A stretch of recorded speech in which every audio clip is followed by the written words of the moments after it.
አርዕስተ ዜና የህዝብ የልማት ጥያቄዎችን ለመፍታት ከመንግስት ጎን በመሆን የሚጠበቅባቸውን አስተዋጽኦ እንደሚያበረክቱ ምሁራን ገለጹ። የፖለቲካ ፓርቲዎች የጋራ ምክር ቤቶች ለሀገር ግንባታ የጎላ ሚና እንዳላቸው ተገለጸ። ህብረተሰቡ ለአርባ ምንጭ ዓለም አቀፍ ስታዲየም ግንባታ የሚያሳየውን አጋርነት ለማጠናከር ሀገራዊ እውነቶች እንደሚዘጋጁ የስታዲየሙ ማስተባበሪያ ጽሕፈት ቤት አስታወቀ። ከውጭ የአሜሪካው ፕሬዝዳንት ዶናልድ ትራምፕ ኢራን ከዩናይትድ ስቴትስ ጋርም በኒውክሌር ፕሮግራሞች ላይ በቀረቡ መደራደሪያዎች ለመስማማት መቃረቧን ተናገሩ። የሚሉት የሰዓቱ አበይት ጉዳዮች ናቸው። ሰላም ጤና ይስጥልን የተወደዳችሁ ተመልካቾቻችን፣ ከጋማው ቴሌቪዥን ወደ እናንተ የሚደርሰው የሰዓቱ ዜና 42 ቀደም ሲል ባስተዋወቅኳችሁ አበይት ጉዳዮች እነሆ ተጀምሯል። በዜና ወጃችን የስፖርትና የቢዝነስ መረጃዎች ተካተዋል። ከሀገር ውስጥና ከባህር ማዶ የመረጥናቸውን መረጃዎች ወደ እናንተ ያደረስኩ ከእናንተ ጋር ቆይታ የማደርገው እኔ ዮሐንስ ባይሳ ነኝ። ቀዳሚ ወዳደረግነው ጉዳዮች ይሻገራለሁ። የህዝብ የልማት ጥያቄዎችን ለመመለስ ከመንግስት ጎን በመሆን የሚጠበቅባቸውን አስተዋጽኦ እንደሚያበረክቱ ምሁራን ገለጹ። በጋሞ ዞን የካምባ ዙሪያ ወረዳ የካምባ ከተማ ጋርዳ ማርታ ወረዳ ተወላጅ ምሁራን የምክክር መድረክ ተካሂዷል። የተስፋዬ አሰፋን ዘገባ ባልደረባችን መስፍን ባንጃው እንደሚከተለው ተመልክቶታል። የውይይቱ ተሳታፊዎች የከርሰ ምድርና ገጸ ምድር ጸጋዎቻችንን በማልማት የህዝብ ተጠቃሚነትን ማጎልበት ይገባናል ብለዋል። የማህበራዊ ሚዲያ ለበጎ ዓላማ መጠቀም እንደሚገባም ተናግረዋል። ከፋፋይ ሀሳቦችን በማስወገድ አንድነትን ለማጠናከር እንደሚሰሩ ገልጸዋል። የህዝብ ተጠቃሚነትን ለማጠናከር በሚደረገው ጥረት የበኩላቸውን አስተዋጽኦ እንደሚያበረክቱ ተናግረዋል። እኛ ትልቅ ጸጋ ያለን ወረዳ ነን። ደጋ ላይ በጣም ሰፊ ነገር መስራት ይቻላል። ወነ ደጋ ላይ ሰፊ ነገር መስራት ይቻላል። ቆላ ላይ ሰፊ ነገር መስራት ይቻላል። ደጋ ላይ ግን ሌሎች ደጋዎች ጋር ያለ አፕሉ የለም። የደጋው ህብረተሰብ ትራንስፎርም እንዳይሆን የሆነ ጊዜ ላይ እንደ ፋሽን መጣ፣ ቆመ። ቦንኬ ላይ ጎበኝተናል፣ ጨንቼ ላይ ጎበኝተናል፣ ካምባ ላይ የለም። ይሄ ሊያስቆጨን ይገባል። እኛ ባልታ ላይ ይሄን ማየት እንፈልግ ነበር። አሁን ማግኘት የቻለን አይደለም ያለው። ይሄ ሊያስቆጨን ነው የሚገባ። የሶስቱ መዋቅር የጋራ የሚሆኑ ፕላኖችን ለምሳሌ ቦልድ ሲነሳ የነበረውን የትምህርት ቤት ግንባታውን ማጠናቀቅ፣ ሁለገብ አዳራሽ ማጠናቀቅ፣ ጎጋሌ ጤና ጣቢያ፣ ሌሎችም እንደዚህ ያሉ ጉዳዮችን አንድ ሁለት ብሎ የጋራ የሚባሉ ፕላኖችን ወስዶ መንቀሳቀስ የሚቻልበት ሁኔታ ጥሩ ነው ብዬ ማንሳት ፈልጋለሁ። ይሄ መድረክ የሰላም የልማት የአንድነት መድረክ ስለሆነ ስንመለስ በሰላም ጉዳይ እናውራ፣ በልማት ጉዳይ እናውራ፣ በአንድነት ጉዳይ እናውራ። ህዝብ ይበልጣል፣ የህዝብ ተጠቃሚነት ይበልጣል። ለዚህ ደግሞ የቀድሞ ካምባ ላይ ያለው ጸጋ ፖቴንሻል ለህዝባችን ልማት ተጠቃሚነት ከበቂ በላይ ነው።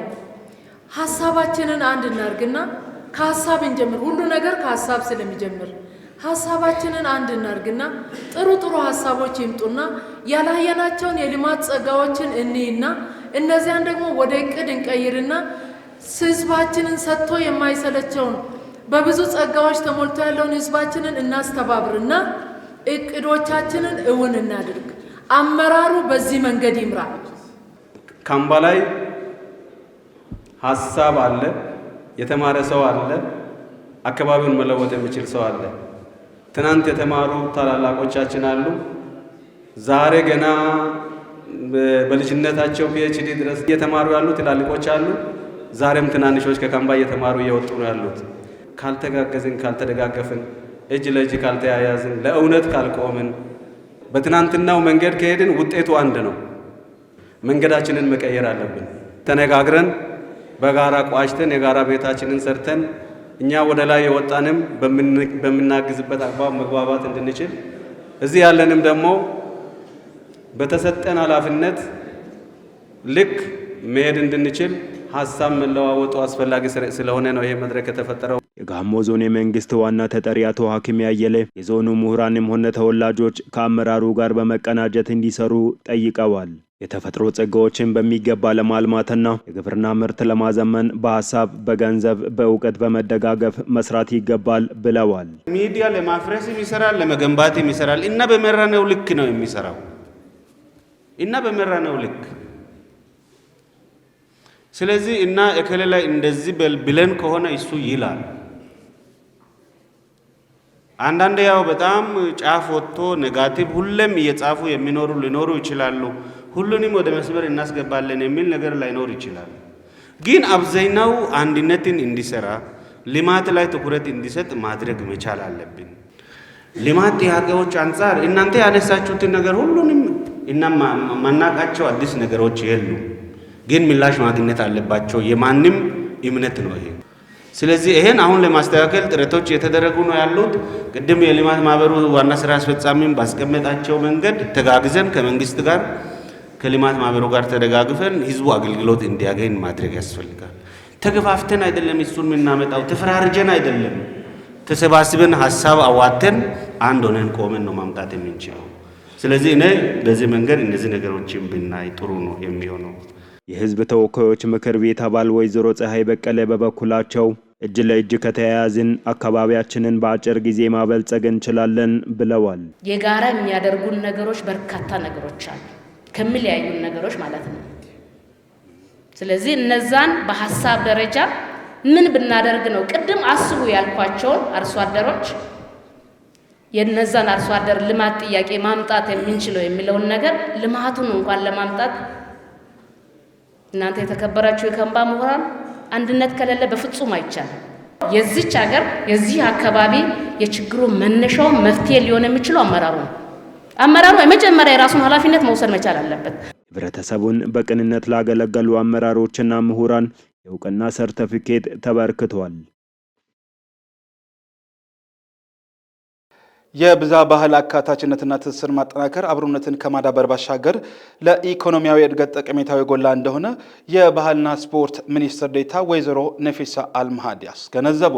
ተጨማሪ ያለን የደቡብ ኦሞ ኮንሶ አሌና ጋርዱላ ዞን አካባቢ ማህበረሰብ ማህበራዊ ትስስርን የሚያጠናክር ሲምፖዚየም ነባር የባህል ጸጋዎቻችን ለዘላቂ ወንድማማችነትና የህዝቦች አብሮነት በሚል መሪ ቃል በአርባ ምንጭ ከተማ ተካሂዷል።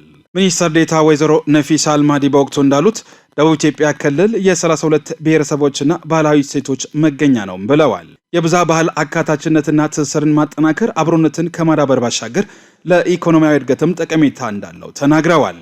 የህዝቦችን የጋራ መስተጋብርና ማህበራዊ ትስስር ቀጣይነት እንዲኖረው በማድረግ የሚቻለው በህዝቦች መካከል መተዋወቅ፣ መከባበር፣ መደጋገፍ፣ መተማመንና መደናነቅ የሚያጠናክሩ ምቹ ሁኔታዎችን መፍጠር ሲቻል ብቻ ነው። የሀገሪቱን ብልጽግና ለማረጋገጥ ብሔር ብሔረሰቦች የመቻቻልና የመከባበር ባህላቸውን ሊያዳብሩ እንደሚገባም ሚኒስትር ዴኤታዋ አመልክተዋል። በዘርፉ የተጀመሩት ስራዎች ላይ ትኩረት በመስጠትና ከባለድርሻ አካላት ጋር ቅንጅታዊ አሰራርን በማሻሻል የማህበረሰቡን የእርስ በእርስ ትስስርና መተማመንን፣ ወዳጅነትና ወንድማማችነትን በማጠናከር የጋራ እድገትና ሀገራዊ ብልጽግና ማረጋገጥ የሚቻለው በሁሉም አካላት የጋራ ርብርብ ሲጠናከር ነው። የደቡብ ኢትዮጵያ ክልል ባህልና ቱሪዝም ቢሮ ኃላፊ ወይዘሮ ወይንቱ መልኩ በበኩላቸው ኢትዮጵያ የብዝሃ ህዝቦች ሀገር በመሆኗ ለዘመናት የዳበረና ሰፊ የባህል ሀብት እንዳላት ጠቅሰዋል።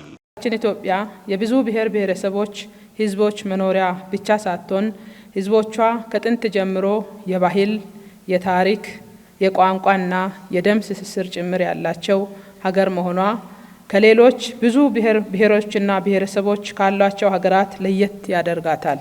የባህል ጸጋዎቻችንን በማጉላት የህዝባችን የጋራ መስተጋብርና ማህበራዊ ትስስር ቀጣይነት እንዲኖር ማድረግ የሚቻለው በህዝባችን መካከል መከባበርና መተባበር የሚፈጥሩ ሁኔታዎችን መፍጠር ሲቻል ነው ብለዋል። የክልላችን ብሎም የሀገራችን ብልጽግና ለማረጋገጥ የሚቻለው ብሔሮች ብሔረሰቦች የበለጠ እንዲቀራረቡና በክልላችን የመከባበር የመቻቻል ባህላቸውን እንዲያዳብሩ ማድረግ ሲቻል ነው። የጋሞ ዞን አስተዳደር ተወካይ አቶ ምህረቱ ተሰማ በበኩላቸው በተፈጥሮ ጸጋ በታደለው የጋሞ አባቶች ለሰላም ዋጋ በመክፈል ጸብን በእርጥብ ሳር እንደሚያበርዱ ጠቅሰው የቡሻ ወጋ ወይም የጋሞ ባህል የዳኝነት ስርዓት በዓለም እንዲታወቅና በዩኔስኮ በማይዳሰስ ቅርስ ሆኖም እንዲመዘገብ ይደረጋልም። ስለዚህም ወደዚች መልካም ምድር እንኳን ደህና መጣችሁ ብለዋል።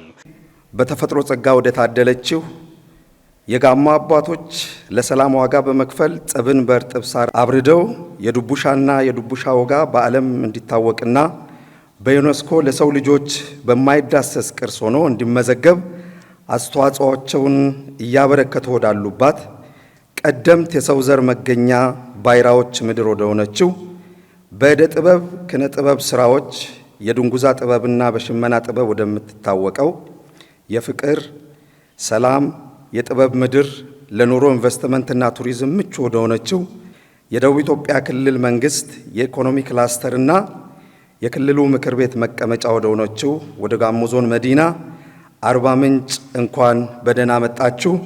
በመድረኩ በኢትዮጵያ ቅርስ ባለስልጣን የዩኔስኮ ሴክሬታሪያት ጀነራል ዳይሬክተር አቶ አለሙ ጌታውን ጨምሮ የሀገር ሽማግሌዎችና ጥሪ የተደረገላቸው እንግዶች ተሳትፈዋል። የፖለቲካ ፓርቲዎች የጋራ ምክር ቤቶች ለሀገር ግንባታ የጎላ ሚና እንዳላቸው ተገለጸ። የጋሞ ዞን ፖለቲካ ፓርቲዎች የጋራ ምክር ቤት አዲስ የስራ አስፈጻሚ ኮሚቴ ምርጫ አካሂደዋል። የአምላክነሽ ተረፈ የደቡብ ኢትዮጵያ ክልል የፖለቲካ ፓርቲዎች የጋራ ምክር ቤት ጸሐፊ አቶ ተፈራ ዳርጮ ፖለቲካ ፓርቲዎች ለሀገር ግንባታና ለማህበረሰብ ሰላም በሚያደርጉት እንቅስቃሴ ለመመሪያና ደንብ ተገዢ እንዲሆኑ አሳስበዋል። በዞኑ ብሎም በክልሉ ሰላማዊ የፖለቲካ ምህዳርን በመፍጠር ረገድ የጋራ ምክር ቤቶች ሚናቸው የጎላ መሆኑንም ገልጸዋል። ከጋራ ምክር ቤቱ ዓላማ በአካባቢ የሚንቀሳቀሱ በአገራችን በአገር አቀፍ ፓርቲም በክልሉ ፓርቲም የሚንቀሳቀሱ ፓርቲዎች ሰላማዊ ትግል እንዲያደርጉ የሚወከላቸው ህዝቡን እንዲደገፉ ልማት ላይ እንዲተባበሩ አንድነት ፈጥሮ የጋራ ዓላማ አድርጎ የህዝብ ተጠቃሚነት የአካባቢ ሰላም ከግጭት ነፃ የሆነች አካባቢ ለመፍጠር ሁሉም ነገር በወንበር ዙሪያ ተወያይቶ በጠረጴዛ ዙሪያ ተወያይቶ በጠረጴዛ ዙሪያ ጨርሶ ተማምኖ የሚወጣበት ክልሉ ላይ ያለው የገዢ ፓርቲም ቢሆን ፖለቲካ ፓርቲዎች ይሄ ጋራ ምክር ቤት የሚሰጠውን ውሳኔ ተቀብሎ ለዚህ ህዝብ ዕለት ተዕለት እንዲታገሉ ሰብአዊና ዲሞክራሲያዊ መብት እንዲከበር ዲሞክራሲ በአገራችን በአካባቢያችን መናገር ነጻነት የመስራት ነጋገር አካባቢ ወደ ሌላ አካባቢ ዞሮ የመስራት ነጻነት እንዲኖረው እንታገድ ብሔር፣ ቋንቋ፣ ሃይማኖት ሳይለይ አንድ ላይ ተዛብሮ እንዲሰሩ ነው። የፖለቲካ ፓርቲዎች የጋራ ምክር ቤት በዞኑ ብሎም እንደ ሀገር የሚያጋጥሙ የሀሳብ ልዩነቶችን በንግግር በመፍታት ለሀገር ግንባታ የጎላ ሚና እንዳለው የጋሞ ዞን ረዳት የመንግስት ተጠሪና የምክር ቤቱ ዋና ጸሐፊ አቶ ገዛኸኝ ጋሞ ተናግረዋል። የመራ ያለው ብልጽግና ፓርቲ ስለሆነ ለኛ ለብልጽግና ያለው ፋይዳ ከፍ ያለ ነው። ምክንያቱም አገሪቱን የሚመራ ፓርቲ እንደመሆኑ መጠን ዲሞክራሲውን በደንብ ኤክሰርሳይዝ ማድረግ ያለበት የምህዳሩን በጣም ማስፋት ያለበት ብልጽግና ነው። ስለዚህ ክፍት ተደርጓል። ወደ መድረክ መጥቷል። እየተነጋገሩ ናቸው። ባቋቋሙት የጋራ ምክር ቤት ባቋቋሙት ስራ አስፈጻሚ ጉዳዮቻቸውን ያቀርባሉ፣ ይነጋገራሉ፣ ይፈታሉ ማለት ነው። ይሄ ማለት የአካባቢውን የዲሞክራሲ ስርዓት ግንባታውን ከፍ ያደርገዋል።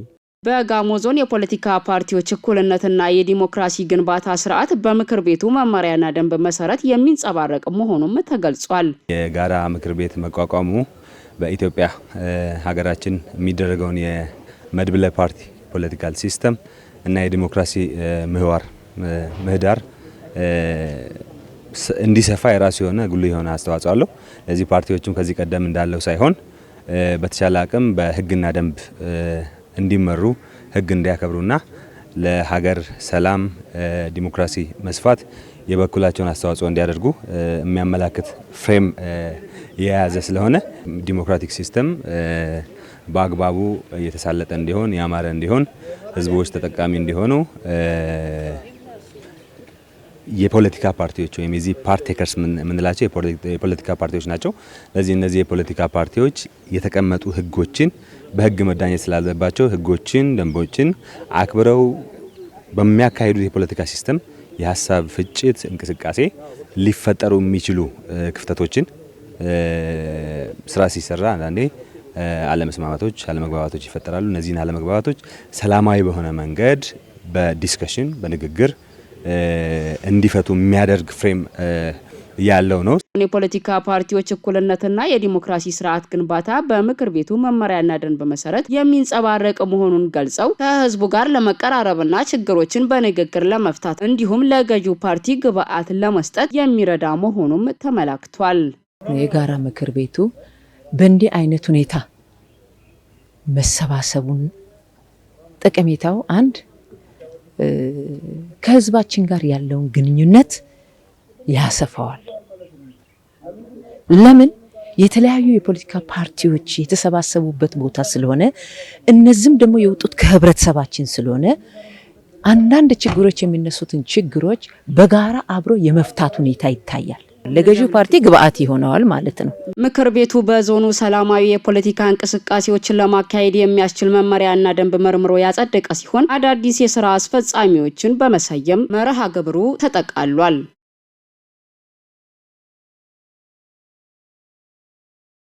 ህብረተሰቡ ለአርባ ምንጭ ዓለም አቀፍ ስታዲየም ግንባታ የሚያሳየውን አጋርነት ለማጠናከር ሀገራዊ እውነቶች እንደሚዘጋጁ የስታዲየሙ ማስተባበሪያ ጽሕፈት ቤት አስታወቀም።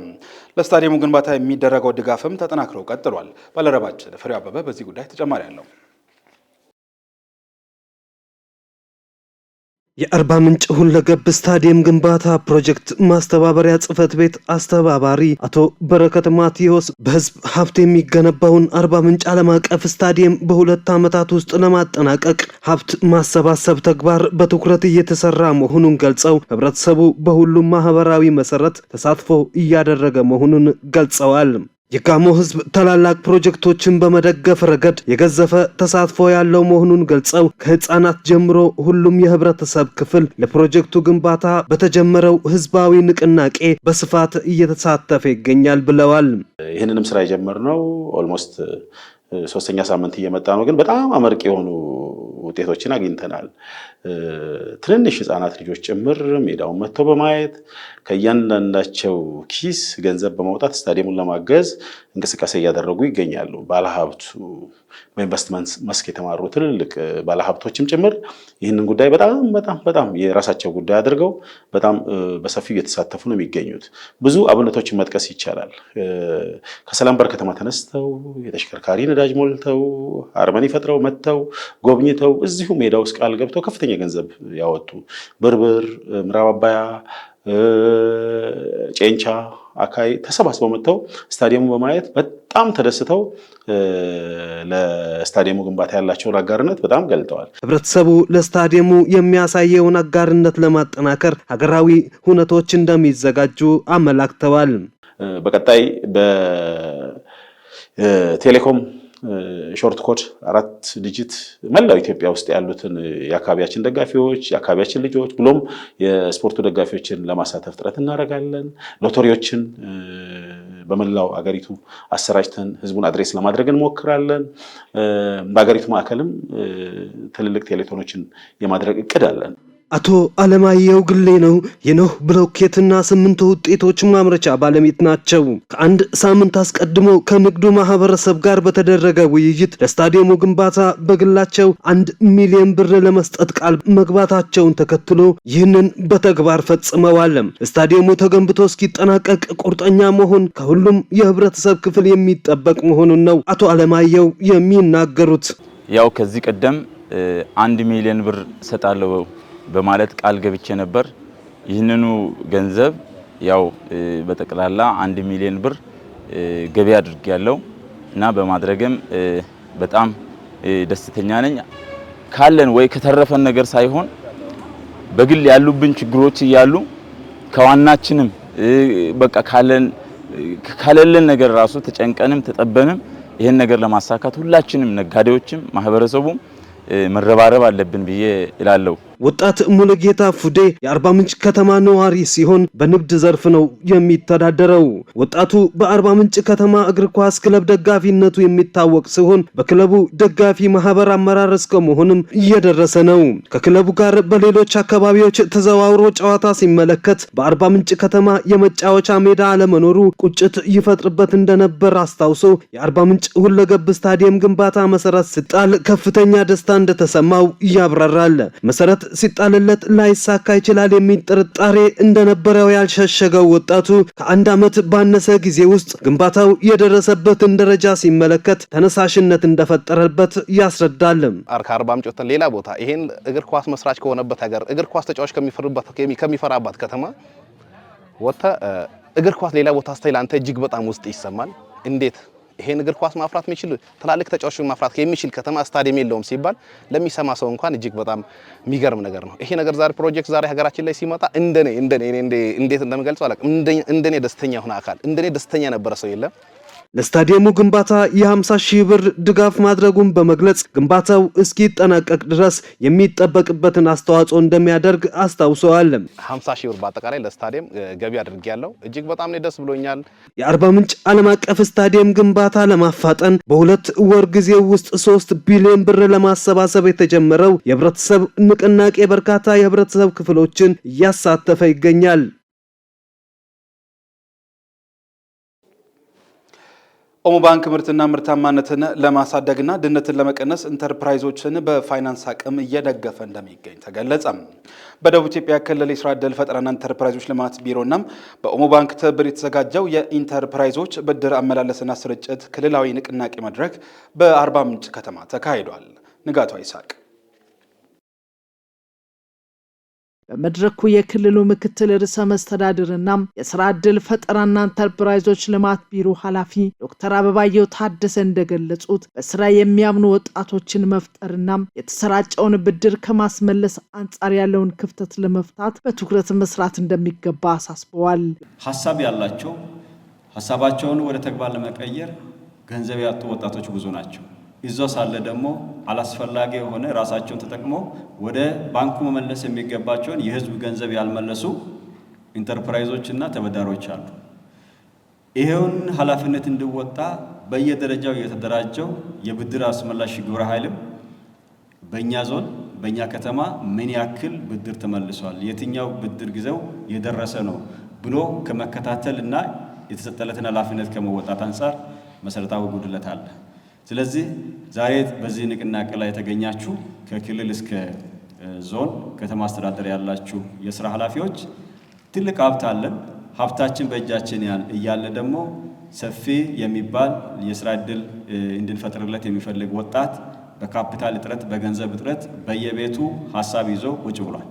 ስለዚህ በሚቀጥሉት 3 ወራት ላይ በጣም የተደራጀ ንቅናቄ በማድረግ በውጭ ያለውን ሀብት አሰባስበን በተለይ 2018ን በስፋት የብድር አቅርቦትን በማድረግ የኢንተርፕራይዝ ልማት ስራዎቻችንን በተሳለጠ ሁኔታ እናሳካለን የሚል ዋና ግብ ይዞ የተዘጋጀ የንቅናቄ መድረክ ነው። የኦሞ ባንክ ፕሬዝዳንት አቶ አብርሃም አላሮ ወጣቱ በኢኮኖሚ ራሱን እንዲችልና ለሌላው እንዲተርፍ ኦሞ ባንክ ለስራ መነሻ የሆነ ብድር በማቅረብ ለሀገራችን እድገት ትልቅ አስተዋጽኦ እያበረከተ እንደሚገኝ ተናግረዋል። ከብድር አመላለስ ጋር ተያይዞ የሚታየውን ክፍተት ለመፍታት ከሚመለከታቸው አካላት ጋር በጋራ መስራት እንደሚገባ ፕሬዝዳንቱ አሳስበዋል። ትልቅ መጠን ያለው ያልተመለሰ ብድር በዚህ ክልል ውስጥ አለ።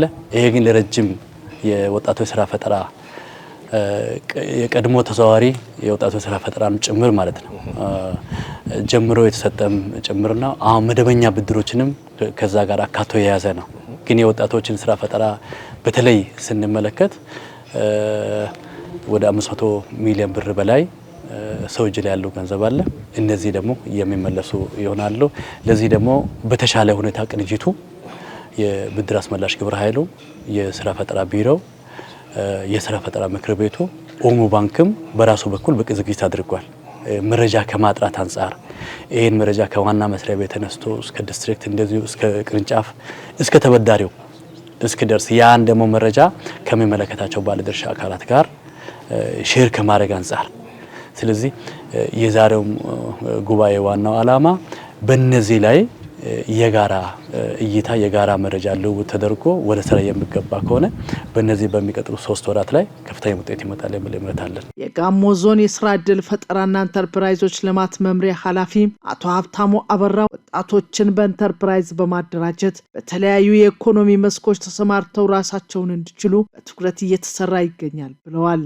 የስራ ዕድል የተፈጠረላቸው ወጣቶች መመለሻ ጊዜ የደረሰውን ብድር በአግባቡ እንዲመልሱ ከባለድርሻ አካላት ጋር ቅንጅታዊ ድጋፍና የክትትል ስራዎችን ማጠናከር ወሳኝ መሆኑን ተናግረዋል። አጠቃላይ በዞናችን ባለፉት 9 ወራት ወደ 25000 የሚጠጉ ወጣቶችን በቋሚና በጊዜያዊ ስራ ዕድል ፈጠራ መፍጠር ችለናል። እንግዲህ ከዚያ አኳያ በቀሪ ወራትም ያሉ የተመለመሉ የስራ ወጣቶችን ወደ ስራ የማስገባት ትልቅ ኃላፊነት ዘን እየሰራን ነው የሚገኘውና ከዚያ አኳያ ዛሬ የተፈጠረው መድረክ አለ። ይህ መድረክ ዋናው ዓላማ በተለይ የብድር ማስመለስና ብድር ያስመለሱትን ገንዘብ በተለይ ስራ አጥ ለሆኑ ወጣቶች ብድር የማሰራጨት ስራዎች ላይ ያሉ ተግዳሮቶችን አጠቃላይ ግምገማ ነው የተደረገው እንደ ክልል። ከዚህ አኳያ የጋሞ ዞን እንደ አንዱ የክልሉ ዞን እንደመሆኑ መጠን በእኛ ዞንም ያሉ ቅድም እንዳነሳሁት በዞናችን ከ25000 በላይ ስራ አጦች ስራ እድል ስንፈጥር እነዚህ ስራ አጦች ሁሉም የፋይናንስ አቅርቦት ቀርቦላቸዋል ብሎ ማለት አንችልም። ምክንያቱም ሌሎች በመሬት አቅርቦትም ወደ ስራ የገቡ ወጣቶችም ያሉ በመሆኑና ከዚህ አኳያ በተለይ ከፋይናንስ ስርዓት ጋር ያሉ ጉዳዮች በጣም ሰፊ ተግዳሮቶች አሉ። ብድርን በአግባቡ ከማስመለስ የተመለሱ ብድሮችንም ደግሞ ለወጣቱ በተገቢው ከማሰራጨት አንፃር ያሉ ጉድለቶች ስላሉ በቀጣይ ቀሪ ወራት እነዚህን ችግሮች በጋራ ሆኖ በመፍታት የብድር አስመላሽ ግብረ ኃይል ራሱ አለው። ይሄ ብድር አስመላሽ ግብረ ኃይልም እነዚህ ችግሮችን በጋራ ወርደን ፈተን በአጭር ጊዜ ውስጥ ብድር የማስመለሱን ስራ አጠናክረን ቀጥለን ወደ ስራ ያልገቡ በዚህ አመት ያቀድነው ወደ ስራ እናስገባለን ብለን ያቀድናቸውን ወጣቶች በሙሉ ወደ ስራ የማስገባት አንዱ አቅድ አድርገን ነው ዛሬ እየተወያየን ያለነው ማለት ነው። በኤስኦኤስ ህፃናት መንደር የሐዋሳ ፕሮግራም በጎፋ ዞን ገዜ ጎፋ ወረዳ በመሬት ናዳ የተጎዱ የህብረተሰብ ክፍሎችን መልሶ ለማቋቋም የሚያግዝ ፕሮጀክት ማስጀመሪያ መርሃ ግብር አከናወነ። መስፍን ባንጃው ኤስኦኤስ የህፃናት መንደሮች በኢትዮጵያ የሐዋሳ ፕሮግራም በጎፋ ዞን ገዜ ጎፋ ወረዳ በመሬት ናዳ የተጎዱ የህብረተሰብ ክፍሎችን በግብርና ስራዎች እንዲሁም በአእምሮ ጤና መልሶ ለማቋቋም የሚያግዝ ፕሮጀክት ማስጀመሪያ መርሃ ግብር በአርባ ምንጭ ከተማ አከናውነዋል። የጎፋ ዞን ዋና አስተዳዳሪ ኢንጂነር ዳግማዊ አየለ በገዜ ጎፋ ወረዳ አደጋው ከተከሰተበት ጊዜ አንስቶ ድርጅቱ ላደረገው ድጋፍ አመስግነዋል። ኤስኦኤስ በቦታው ተገኝቶ ትልቅ አስተዋጽኦ ያደረገ ቀድሞ የደረሰ ድርጅት ስለሆነ በዞኑ ስም እና በህብረተሰቡ በተጎዳው ህብረተሰብ ስም ማመስገን እፈልጋለሁ። የተጎዱ የህብረተሰብ ክፍሎችን በቋሚነት ለማገዝ የጀመራቸው ተግባራት የሚበረታታ መሆኑን ተናግረው በዚህ ሂደት ዞኑ አስፈላጊውን ድጋፍ እንደሚያደርግ ገልጸዋል። የስነ ልቦና ጉዳት የደረሰባቸውን የህብረተሰብ ክፍሎችን በዘላቂነት ማገዝ የሁሉም ባለድርሻ አካላት ብርቱ ስራ እንደሚጠይቅም አስገንዝበዋል። ለነዚህ ሰዎች በየዕለቱ የሚደረገው ሰብአዊ ድጋፍ ብቻ ሳይሆን ዘለቂታዊ ህይወታቸውን የሚለውጡበትን ነገር ማገዝ የበለጠ ውጤታማ የሚያደርግና ሰዎቹንም ከደረሰባቸው ችግር እንዲወጡ ሊያደርግ የሚችል ብርቱ ስራ እንደሆነ ዞኑም ክልሉም ያምናልና ኤስኦኤስ ይሄንን ችግር በሚፈታ መንገድ እኛን እየደገፋችሁ ነው፣ ህብረተሰባችን እያገዛችሁ ነውና ሌሎች ተጨማሪ ድጋፎችን ቢያስፈልጉ ሁልጊዜ ከእናንተ ጋር ነን የሚለውን ወረዳውም ዞኑም ህብረተሰቡም ከእናንተ ጋር በጋራ ሆኖ ይህንን የተቸገረ ህብረተሰብ ለመርዳት ከጎናችሁ ነን የሚለውን ነገር እያበሰርኩኝ ይሄ መርሃ ግብር በይፋ የተከፈተ መሆኑን አበስራለሁ። ኤስኦኤስ የህፃናት መንደሮች በኢትዮጵያ የሐዋሳ ፕሮግራም ሎኬሽን ዳይሬክተር አቶ ጸጋዬ ደጀነ ድርጅቱ በአደጋው የተጎዱ የህብረተሰብ ክፍሎችን በፋይናንስና በሌሎች ተግባራት እየደገፈ መቆየቱን ገልጸዋል። ፕሮጀክቱ 20 ሚሊዮን የሚደርስ ገንዘብ የወጣበትና ለአንድ ዓመት የሚዘልቅ መሆኑን ገልጸው ህብረተሰቡ በግብርና ስራዎችና በስነ ልቦና ራሳቸውን እንዲያቋቁሙ የሚያግዝ ነው ብለዋል። ይሄ ፕሮጀክት እንግዲህ ስራውን የጀመረው ልክ ክስተቱ በተከሰተ ጊዜ ነው። ከዚያ ቀጥሎ ደግሞ ባለድርሻዎችን ሰብስበን የፕላኒንግ ወርክሾፕ እዚህ አርባ ምንጭ ላይ አካሂደን ነበረ። ያ ፕላኒንግ ወርክሾፕ በትክክልም በቁጥሮች እና እዛ ምድር ላይ ያለውን እውነታ ነባራዊ እውነታ ግንዛቤ ውስጥ ባስገባ መልኩ በ150,000 ዩሮ አካባቢ ወደ 20 ሚሊዮን የኢትዮጵያ ብር አካባቢ የሚገመት ለአንድ ዓመት የሚዘልቅ ፕሮጀክት ነው። በድርጅቱ የኢትዮጵያ የሰብአዊ ድጋፍ አስተባባሪ አቶ ታሪኩ መኩሪያ በበኩላቸው ከዚህ ቀደም ከ4700 በላይ ለሚሆኑ የአካባቢ ህብረተሰብ ክፍሎች የገንዘብ ድጋፍ መደረጉን ገልጸው በቀጣይም በቋሚነት ለማቋቋም የሚያስችል ፕሮጀክት ተቀርጾ ወደ ትግበራ መገባቱን አስረድተዋል። ያኔ የመሬት መንሸራተቱ በተከሰተ ጊዜ 4700 አካባቢ ወይም 4750 በላይ ለሚጠጉ ኢንዲቪጁዋሎች በነፍስ ወከፍ 6900 ብር በመስጠት ምላሽ ለመስጠት ሞክረናል።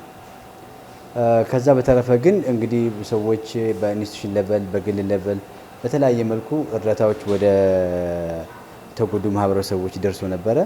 ግን ከዛ በኋላ እነዚህ ሰዎች በፕሮቴክሽን እና በላይቭሊሁድ እንዲሁም በሄልዝ ኢንስቲትዩሽን የማቋቋሙን ስራ ለመስራት ፕሮፖዛል ቀርጸን አሁን ዛሬ የታየውን ፕሮጀክት ኪክ ኦፍ አድርገናል ማለት ነው። የጎፋ ዞን ግብርና መምሪያ ኃላፊ አቶ ዳንኤል ደግፌ SOS የህፃናት መንደሮች በኢትዮጵያ የሐዋሳ ፕሮግራም የተጎዱ የህብረተሰብ ክፍሎች ከተረጅነት ወደ አምራችነት እንዲሸጋገሩ የግብርና ግብዓቶችን በማቅረብ ድጋፍ ሲያደርግ መቆየቱን ገልጸዋል። ህዝቡን ችግር ላይ ባሉበት ጊዜ በማስተማር ስነ ልቦና የተጎዱትን በማጽናናት ወደ ተሻለ የተረጋጋ ህይወት እንዲመጡ ከማድረግ አኳያ በጣም ብዙ ስራዎች መጀመሪያ ሰርተዋል። በመቀጠል ይሄ ህዝብ ምን ይፈልጋል? ይሄ የተጎዳው ህዝብ የሚፈልገው ምንድነው? ፍላጎታቸው ምንድነው?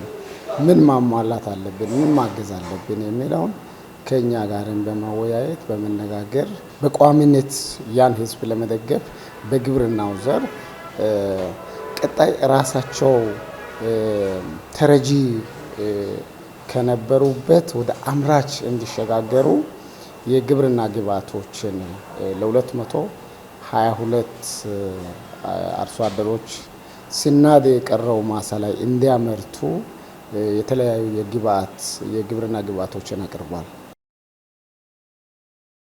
የዳራማሎ ወረዳ ሰላምና ጸጥታ ጽሕፈት ቤት የአካባቢውን ሰላምና ጸጥታን በዘላቂነት ለማስጠበቅ እየሰራ መሆኑ ተገለጸ። ለሰላማዊ ተስፋዬ ዘገባ ፋሲካ ጸጋይ። የዳራማሎ ወረዳ ሰላምና ጸጥታ ጽሕፈት ቤት ኃላፊ አቶ በዛ ባንቴ ለጋሞ ቴሌቪዥን እንደገለጹት የአካባቢውን ሰላም ለማጎልበት በትኩረት እየተሰራ ነው ብለዋል። ከህብረተሰቡ ጋር በመቀናጀት ውጤታማ የሆነ የሰላምና ደህንነት ስራዎች እንደተሰሩ ነው አቶ ባንቲ ያብራሩት። ከለውጡ ቀድሞ በነበረው ስርዓትና አሁን በለውጡ ከመጣ በኋላ ያለው የአካባቢው ሰላም ከቀድሞው አሰራር የተወሰነ የህዝብ ግንዛቤ ማነስ ጋር ተያይዞ በሀብት በንብረት ብዙ እስከ ነፍስ የሚጠፉበት አጋጣሚዎቹ ነበሩ። አሁን ከዛ በኋላ ለውጡ ከገባ በኋላ ብዙ ነገሮች ተሻሽሏል። ይህ ተግባር አሁን ላይ በየቀበሌያት የለም። የወረዳው ፖሊስ አዛዥ ረዳት ኢንስፔክተር ቡካ ቡላቻ ከሚመለከታቸው ባለድርሻ አካላትና የማህበረሰብ ክፍሎች ጋር በመተባበር ወንጀል የመከላከል ስራን ማከናወን መቻሉን አስረድተዋል። ከዚህም አንጻር የሴቶችና ህፃናት መብትና ደህንነት ለማስጠበቅ የተከናወኑ ስራዎችን ለአብነት ጠቅሰዋል። አንዳንድ ወንጀል የተፈጠረ ያስቸገረባቸውን ቀበሌያት በአካል በመውረድ የህብረተሰቡን በቀበሌ ደረጃም እስከ ቀጠና በማሰባሰብ ስለ ወንጀል አስከፊነቱ ህብረተሰቡን በማስገንዘብ ወንጀል እንዳይፈጠር ህብረተሰቡ ከፖሊስ ጋር ጎን ለጎን ሆኖ ወንጀልን እንዲከላከል እና ወንጀል ተፈጽሞም ከተገኘ ከፖሊስ ጋር ሆኖ የመከላከል ስራና ወንጀል ፈጻሚዎቹን በመረጃም በተለያየ ነገርም አሳልፎ ለፖሊስ በመስጠት በህግ እንዲቀጡ ለማድረግ የህብረተሰቡ ድርሻ ከፍተኛ ከመሆኑ አንጻር ህብረተሰቡን በማስጨበጥ ህዝብን ያሳተፈ የወንጀል መከላከል ትምህርት በመስጠት ወንጀሎችን ከዚህ በፊት የተፈጠሩ ያሉ ወንጀሎችን መቀነስ ችለናል። ሴቶችና ህፃናት መብት ከማስጠበቅ እና እነሱን ደህንነት ከማስጠበቅ አንጻር ሰፊው ስራዎችን እየሰራ ነው። ከአካባቢው የሚፈልሱ ህፃናትን ለማስመለስ ማህበረሰቡን የማስገንዘብ ስራ መሰራቱን የገለጹት በወረዳው ፖሊስ ጽሕፈት ቤት የህዝብ ግንኙነትና ኢንዶክትሬሽን ማስተባበሪያ ኃላፊ ረዳት ኢንስፔክተር መሰረት ዋርሳ አስገንዝበዋል። እንደ ዳራማሎ ወረዳ ፖሊስ ጽሕፈት ቤት በርካታ የተለያዩ ሪፎርም ስራዎች የተሰሩ ስራዎች አሉ። ከወንጀል ከመከላከል አንጻር ደግሞ ከህብረተሰቡ ጋር ወርዶ ከማስተማር ስለ ወንጀል አስከፊነት ከተፈጸመ ኋላ ደግሞ ቶሎ ብሎ በመድረስ በማረጋጋት ነገሮቹ እንዳይስፋፉ የማድረግ ስራዎቹ በርካታ ስራዎች በየሳይቱ ስለ ወንጀል አስከፊነት ወርዶ ከህዝቡ ጋር ህብረተሰቡን ሰብስቦ ማስተማር አለ። ከዛም አልፎ ተርፎ ደግሞ ክቡራትና ክቡራን ተመልካቾቻችን ከጋሞ ቴሌቪዥን ወደ እናንተ የሚደርሰው የሰዓቱ ዜና 42 አሁንም እንደቀጠለ ነው። ከዚህ በማስከተል ከውጭ ወደምንመለከታቸው ጉዳዮች ይሻገራለሁ። የአሜሪካው ፕሬዝዳንት ዶናልድ ትራምፕ ኢራን ከዩናይትድ ስቴትስ ጋር በኒውክሌር ፕሮግራሞቿ ላይ በቀረቡት መደራደሪያዎች ለመስማማት መቃረቡን ተናገሩ። ባልደረባችን ሲሳይ ማሞ በዚህ ጉዳይ ተጨማሪ አለው። አሜሪካም ኢራን ኒውክሌር እንዳታመርት የምታበለጽገውንም ዩራኒየም እንድታቆም ትፈልጋለች። ኢራን ደግሞ በየጊዜው የምታካሄደው የኒውክሌር ፕሮግራሞቿ የኃይል ማመንጫን ጨምሮ ለሰላማዊ ተግባራት እንደሚውሉ ትገልጻለች። ከሰሞኑ በባህረ ሰላጤው ሀገራት ጉብኝት ያደረጉት የአሜሪካው ፕሬዚዳንት ዶናልድ ትራምፕ እንደተናገሩት በኢራን የኒውክሌር ፕሮግራም ዙሪያ የሚደረገው ድርድር ወደ ስምምነት እየተቃረበ ነው። በመሆኑም በቴህራን የኒውክሌር ፕሮግራሞች ላይ የሚፈጸመው ወታደራዊ ጥቃት ሊወገድ ይችላል ይላሉ። በዶሃ ከንግዱ ማህበረሰብ ጋር ውይይት ያደረጉት ፕሬዝዳንቱ በኢራን ውስጥ ምንም አይነት የኒውክሌር አቧራ እናስነሳም ብለዋል። ወደ ስምምነት ለመድረስ እየተቃረብን ይመስለኛል። ዛሬ ስለ ኢራን ያለውን ዜና አንብባችሁ ይሆናል። ባቀረብናቸው መደራደሪያዎች ላይ ሳይስማሙ አልቀሩም ሲሉም ነው የገለጹት። ዶናልድ ትራምፕ የጠቀሱት የትኛው መደራደሪያ እንደሆነ ግን በግልጽ ያስቀመጡት ነገር የለም። የኢራኑ መንፈሳዊ መሪ አያቶላህ አሊ ካሚኒ አማካሪ የሆኑት አሊ ሻምካኒም ቴህራን በኒውክሌር ፕሮግራሞች ላይ የቀረቡ እገዳዎችን ለመቀበል ፈቃደኛ መሆኗን ነው የሚናገሩት። ሻምካኒም አሜሪካ የጣለችውን ማዕቀብ የምታነሳ ከሆነም ኢራን በከፍተኛ ደረጃ ያበለጸገችውንና ያከማቸችውን ዩራኒየሞች ለመተው ዝግጁ ናት። በቴህራን የኒውክሌር ፕሮግራም ላይ የመጨረሻ ድርድር የተካሄደው ባለፈው እሁድ ሲሆን ሁለቱ ወገኖች ደግሞ ለመገናኘት ከስምምነት ላይ ደርሰው ነበር። የሁለቱ ሀገራትን የኒውክሌር ውይይት የአሜሪካ የመካከለኛው ምስራቅ ልዑክ ስቲቭ ዊትኮፍ አበረታች እንደነበር ሲገልጹም የኢራን የውጭ ጉዳይ ሚኒስትር አባስ አራጋቺ ደግሞ አስቸጋሪ ነገር ግን ጠቃሚ ብለውታል። ኤቢሲ ኒውስ እንደዘገበው ተመልካቾቻችን ከጋሞ ቴሌቪዥን ወደ እናንተ የሚደርሰው የሰዓቱ ዜና 42ን ከማገባደዳችን አስቀድመን አርዕስተ ዜናዎቹን በድጋሚ እናስታውሳቸው። የህዝብ የልማት ጥያቄዎችን ለመፍታት ከመንግስት ጎን በመሆን የሚጠበቅባቸውን አስተዋጽኦ እንደሚያበረክቱ ምሁራን ገለጹ። የፖለቲካ ፓርቲዎች የጋራ ምክር ቤቶች ለሀገር ግንባታ የጎላ ሚና እንዳላቸው ተገለጸም። ህብረተሰቡ ለአርባ ምንጭ ዓለም አቀፍ ስታዲየም ግንባታ የሚያሳየውን አጋርነት ለማጠናከር ሀገራዊ ነቶች እንደሚዘጋጁ የስታዲየሙ ማስተባበሪያ ጽሕፈት ቤት አስታወቀም። ከውጭ የአሜሪካን ፕሬዚዳንት ዶናልድ ትራምፕ ኢራን ከዩናይትድ ስቴትስ ጋር በኒውክሌር ፕሮግራሞቿ ላይ በቀረቡት መደራደሪያዎች ላይም ለመስማማት መቃረቧን ተናገሩ። የሚሉትን የሰዓቱ አበይት ጉዳዮች ነበሩ። ከሀገር ውስጥና ከባህር ማዶ የመረጥናቸውን መረጃዎች ወደ እናንተ እያደረስኩ ከእናንተ ጋር ቆይታ ያደረግኩት እኔ ዮሐንስ ባይሳ ነበርኩ። በቀጣይ ከሀገር ውስጥና ከባህር ማዶ የመረጣቸውን ስፖርታዊ መረጃዎችን ሊያደርስ ባልደረባችን ፍሬው አበበ ይጠብቃችኋል። ከኔ ጋር በዚያ በቀን ሰናይ ጊዜ